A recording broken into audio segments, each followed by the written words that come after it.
मध्य प्रदेश सरकारले प्रदेश प्रहरी समायोजन लगायतका 6 बुँदे माग राखी प्रधानमन्त्री पुष्पकमल दाहाललाई ज्ञापन पत्र बुझाएको छ। बिहीबार प्रधानमन्त्री तथा मन्त्री परिषदको कार्यालय सिंहदरबारमा पुगे र मध्य प्रदेशका मुख्यमन्त्री सरोज कुमार यादव सहितको टोलीले ध्यानकर्षण पत्र बुझाएको हो। संहिता भएको 8 वर्ष भइसक्दा समेत प्रदेश सरकारले पाउने संवैधानिक अधिकार नपाएकाले यो ध्यानकर्षण गराउनु परेको मुख्यमन्त्री यादवले बताउनुभयो। उहाँले 30 दिनभित्र प्रदेशका माग सम्बोधन नगरे शान्तिपूर्ण आन्दोलन गर्ने चेतावनी दिनुभयो।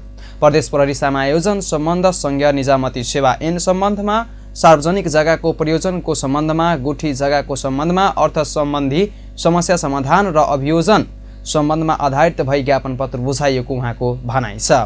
ज्ञापन पत्र बुझ्दै प्रधानमन्त्री पुष्पकमल दाहालले मागहरू जायज भएको र 30 दिनभित्र सम्बोधन गर्ने प्रतिबद्धता जनाउनु भएको मुख्यमन्त्री यादवले जानकारी दिनुभयो।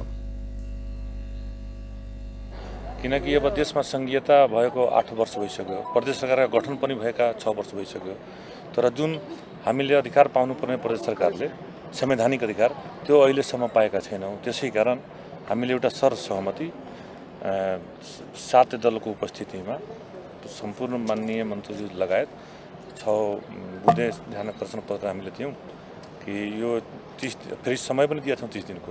30 दिनभित्र यो हाम्रो कार्यान्वयन भएन भने हामी शान्तिपूर्ण भनौँ न आन्दोलन गर्छौँ भने उहाँले एउटा अल्टिमेटम दिइरहेको छ। मुख्यमन्त्री यादवले प्रदेश अधिकारका लागि सबै प्रदेशका मुख्यमन्त्रीहरूलाई मिलेर अघि बढ्न आह्वान समेत गर्नुभयो।